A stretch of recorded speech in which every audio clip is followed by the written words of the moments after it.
কলকাতা নাকি পূর্ববঙ্গে টাকায় তৈরি, এই এক বাক্য শুনে গোটা বাংলার ইতিহাসবিদ, গবেষক, চায়ের দোকানের স্থায়ী সদস্য, ফেসবুকের ইতিহাস বিশারদ, এমনকি ইউটিউবের ভূ রাজনৈতিক বিশেষজ্ঞ এবং পাড়ার মোড়ের অবসরপ্রাপ্ত কাকুরা একসঙ্গে চায়ের কাপ নামিয়ে তাকিয়ে রইলেন। কি বলা হলো? কলকাতা নাকি পূর্ববঙ্গের টাকায় তৈরি। এতদিন আমরা যা যা জেনেছি, যা পড়েছি, যা দেখেছি, সব ভুল। ব্রিটিশ ইস্ট ইন্ডিয়া কোম্পানি ভুল, লর্ড ক্লাইভ ভুল, ওয়ারেন হেস্টিংস ভুল, কলকাতা বন্দরও ভুল, রেলপথ ভুল, শিল্প বিপ্লবটাও ভুল, হুগলি নদী ভুল, সব ভুল। আসল ইতিহাস নাকি এতদিন লুকিয়ে রাখা হয়েছিল। এখন নতুন তত্ত্ব বেরিয়েছে, কলকাতার প্রত্যেকটা ইটের পিছনে নাকি পূর্ববঙ্গের টাকা। শুনে মনে হচ্ছে পৃথিবীর সবচেয়ে বড় আর্থিক রহস্য এতদিন কেউ ধরতেই পারেননি। বিশ্বব্যাংকও পারেনি, IMF তারাও পারেনি, অক্সফোর্ডও পারেনি, কেমব্রিজ পারেনি, কিন্তু হঠাৎ একদিন রাজনৈতিক মঞ্চে দাঁড়িয়ে রহস্যের পর্দাফাঁস হয়ে গেল। এখন প্রশ্ন হচ্ছে, যদি কলকাতা সত্যিই পূর্ববঙ্গের টাকায় তৈরি হয়ে থাকে, তাহলে ব্যাপারটা কোথায় থামবে? আজ কলকাতা, কাল হাওড়া ব্রিজ, পরশু ভিক্টোরিয়া মেমোরিয়াল, তারপর হয়তো আগামী সপ্তাহে শোনা যাবে গঙ্গা নদীর জলও আসলে পূর্ববঙ্গ থেকে স্পন্সর করা হয়েছিল। আরও কয়েকদিন গেলে দাবি উঠতে পারে, কলকাতায় বৃষ্টি নামার আগে নাকি ঢাকার অনুমোদনের ফাইল সই হতো, মেঘেরও নাকি ক্লিয়ারেন্স লাগতো। বিদ্যুৎ চমকালে বলা হবে, ওটা আসলে তো ঐতিহাসিক অর্থনৈতিক অবদানের প্রতিফলন। ব্যাপারটা এত দূর চলে গেছে যে এখন ভয় হচ্ছে, কেউ হয়তো দাবি করে বসবেন নেতাজি সুভাষচন্দ্র বসু চশমার স্ক্রুও পূর্ববঙ্গের অর্থে কেনা হয়েছিল। এবার নিশ্চয়ই ভাবছেন, হঠাৎ করে এমন আলোচনা কেন এলো? কারণ হলো বাংলাদেশের সংসদে সেখানকার সাংসদ নাহিদ ইসলামের একটি বক্তব্য। চলুন শুনে নেওয়া যাক ঠিক কি বলেছেন ওই সাংসদ। ইতিহাস ভুলে গেলে চলবে না। এই পূর্ববঙ্গের কৃষকের টাকায় মাননীয় স্পিকার কলকাতা শহর তৈরি হয়েছিল।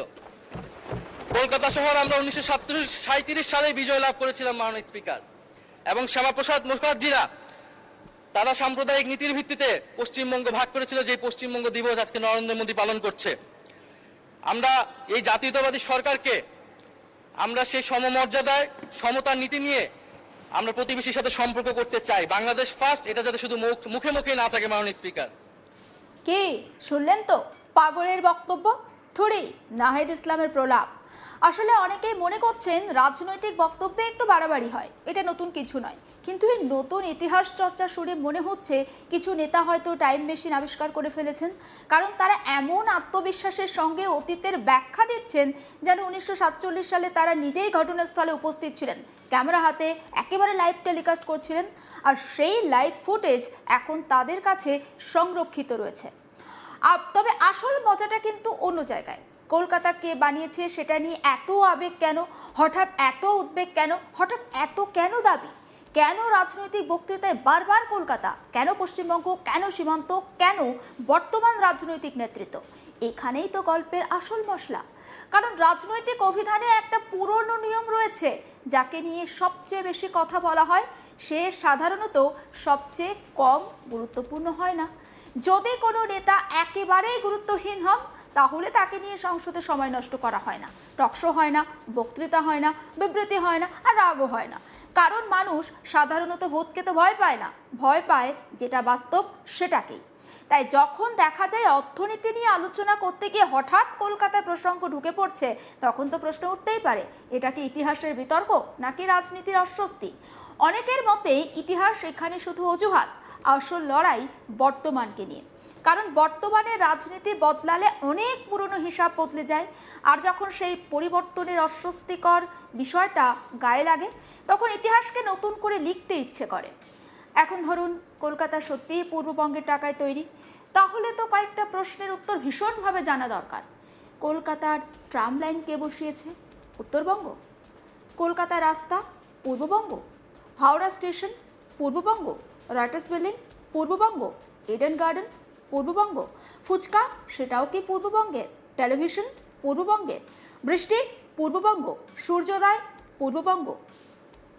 এভাবে যদি চলতে থাকে, একটা সময় তো দেখা যাবে কলকাতার মানুষ সকালে ঘুম থেকে ওঠার জন্য যে অ্যালার্ম দেয়, সেটাও নাকি ঐতিহাসিক অবদানের ফল। এতদিন সবাই তো ভুল বুঝেছিল। আমিও আরেকটু এগিয়ে যাই। যদি কলকাতা পূর্ববঙ্গে টাকায় তৈরি হয়, তাহলে নিশ্চয়ই হাওড়া ব্রিজের প্রত্যেকটা নাটবল্টু একটা ঐতিহাসিক ইনভেনশন আছে। হয়তো কোথাও একটা পুরনো আলমারিতে সেই বিল এখনও রাখা রয়েছে, সেখানে লেখা 2000 নাট, 3000 বল্টু, গন্তব্য ভবিষ্যতের কলকাতা। হয়তো ভিক্টোরিয়া মেমোরিয়াল তৈরির সময় মার্বেল বসানোর আগে কলকাতা নয়, অনুমোদন আসতো ওই ঢাকা থেকে। হয়তো ট্রামের ঘন্টা বাজার আগে কোনো ঐতিহাসিক ছাড়পত্র লাগতো। আর যদি এই যুক্তি আরও একটু প্রমাণিত করা যায় বা প্রসারিত করা যায়, তাহলে রবীন্দ্রনাথ ঠাকুরের কলমে কালি ভরার খরচও তো সেই তহবিল থেকেই এসেছিল। ব্যঙ্গ একদিকে থাক, কিন্তু বিষয় তার যতটা হাসির ততটা কৌতূহলেরও। কারণ হঠাৎ করে ইতিহাসের এত বড় দাবি সামনে আনার প্রয়োজনটা কি? এত বছর পরে কেন? যে ইতিহাস নিয়ে এতদিন এত আলোচনা হয়নি, সেটাই এখন রাজনৈতিক মঞ্চের কেন্দ্রবিন্দু কেন? রাজনৈতিক পর্যবেক্ষকদের একাংশ বলছেন, যখন বর্তমানের বিতর্কে সুবিধা হয় না, তখন অনেকেই অতীতের মঞ্চে চলে যান। কারণ অতীতকে নিজের মতো সাজানো অনেক সহজ। বর্তমান কিন্তু প্রশ্ন করে, বর্তমান জবাব চায়। তাই এখন মনে হচ্ছে ইতিহাসের নতুন সংস্করণ বের হয়েছে। আর প্রথম অধ্যায় কলকাতা তৈরি করেছে পূর্ববঙ্গ, আর দ্বিতীয় অধ্যায় হাওড়া ব্রিজও, আর তৃতীয় অধ্যায় সম্ভবত ওই গঙ্গাই হবে। চতুর্থ অধ্যায় অপেক্ষায়। কে জানে আগামী সংস্করণে কি লেখা থাকবে? হয়তো বলা হবে কলকাতার কফি হাউসের প্রত্যেকটা চায়ের কাপও ঐতিহাসিক অবদানের স্মারক, কলেজ স্ট্রিটের বইপাড়াও, এমনকি কুমোরটুলির মাটিও। তবে রাজনৈতিক বক্তব্য আর বাস্তব ইতিহাস এটা এক জিনিস নয়, সেটা আমিও জানি, আপনিও জানেন। কলকাতার ইতিহাস নিয়ে কথা বলতে গেলে কয়েকটি বিষয় মনে রাখা ভীষণ জরুরি। কলকাতার জন্ম কোনো একক অঞ্চল বা একক জনগোষ্ঠীর অর্থে হয়নি। সপ্তদশ শতাব্দীর একেবারে শেষ ভাগে সুতানুটি, গোবিন্দপুর, কলকাতা, এই তিনটি গ্রামকে কেন্দ্র করে ব্রিটিশ ইস্ট ইন্ডিয়া কোম্পানি তাদের বাণিজ্যিক ঘাঁটি গড়ে তোলে। 1772 সালে কলকাতা ব্রিটিশ ভারতের রাজধানী হয়। প্রায় 150 বছর ধরে সমগ্র ভারতীয় উপমহাদেশের প্রশাসনিক, বাণিজ্যিক আর আর্থিক কেন্দ্র হিসাবে বিকশিত হয়। কলকাতার উত্থানের পিছনে শুধু বাংলা নয়, গোটা ভারতের এবং আন্তর্জাতিক বাণিজ্যের ভূমিকা ছিল। মারোয়ারি ব্যবসায়ী, গুজরাটি বণিক, ফার্সি শিল্পপতি, আর্মেনীয় ব্যবসায়ী, বাঙালি জমিদার, ব্রিটিশ বণিক সবাই মিলে এই শহরের অর্থনীতিকে সমৃদ্ধ করেছেন। হুগলি নদীকে কেন্দ্র করে গড়ে ওঠা বন্দর, জুট শিল্প, চা, বাণিজ্য, রেল যোগাযোগ এবং ব্যাংকিং ব্যবস্থা কলকাতাকে একসময় এশিয়ার ধনীতম দেশ হিসাবে পরিণত করেছিল, ধনীতম শহরে পরিণত করেছিল। এটা সত্য যে অবিভক্ত বাংলার পূর্বাঞ্চল অর্থাৎ বর্তমান বাংলাদেশের অঞ্চল থেকে বিপুল পরিমাণে পাট, ধান, মাছ, কৃষিজ পণ্য কলকাতার বাজারে আসত। পূর্ববঙ্গের কৃষক এবং ব্যবসায়ীদের অবদান ছিল গুরুত্বপূর্ণ, কিন্তু সেই অবদানকে কলকাতার একমাত্র নির্ভরতা বলে দাবি করা ইতিহাসকে অত্যন্ত সরলীকরণ করার সমান। কলকাতা ছিল সমগ্র বঙ্গ, সমগ্র ভারত এবং ব্রিটিশ সাম্রাজ্যিক বাণিজ্য ব্যবস্থার একটা মিলিত কেন্দ্র। অর্থনীতির কথাও যদি ওঠে, তাহলেও বাস্তব ছবিটা একটু ফিরে দেখা দরকার। অনেক রাজনৈতিক বক্তৃতায় এমন একটা ধারণা দেওয়ার চেষ্টা হয় যেন কলকাতার সমস্ত সমৃদ্ধির উৎস ছিল পূর্ববঙ্গ, আর পূর্ববঙ্গ ছাড়া কলকাতার কোনো অস্তিত্বই থাকতো না। কিন্তু বাস্তব অর্থনীতি অনেক বেশি জটিল। কলকাতা শুধু একটি শহর নয়, এটি প্রায় 250 বছরেরও বেশি সময় ধরে ভারতীয় উপমহাদেশের অন্যতম প্রধান বাণিজ্যিক, প্রশাসনিক এবং আর্থিক কেন্দ্র।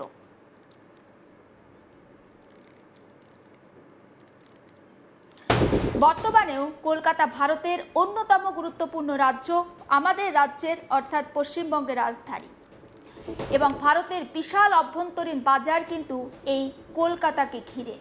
ফলে ক্রমবর্ধমান বর্ধনশীল এই আমাদের এই শহর কলকাতা, এবং শহর কলকাতা অনেক মানুষের জীবিকা নির্বাহের একটা কার্যকেন্দ্র, একটা জীবিকা নির্বাহের শহর বলা যেতে পারে। তাই কলকাতার প্রত্যেকটা ইটের মালিকানা দাবি করার আগে হয়তো একটা প্রশ্ন করা দরকার, যে শহর 2 শতাব্দীরও বেশি সময় ধরে সমগ্র উপমহাদেশের বাণিজ্যিক রাজধানী ছিল, তাকে কি সত্যি রাজনৈতিক বক্তৃতার মাধ্যমে ব্যাখ্যা করা সম্ভব? ইতিহাস বলছে না। আর অর্থনীতি বলছে সম্ভব নয়। সমস্ত আপডেট পৌঁছে দেবো আপনাদের কাছে। নজর রাখুন আজ তাক বাংলায়, সাবস্ক্রাইব করতে ভুলবেন না।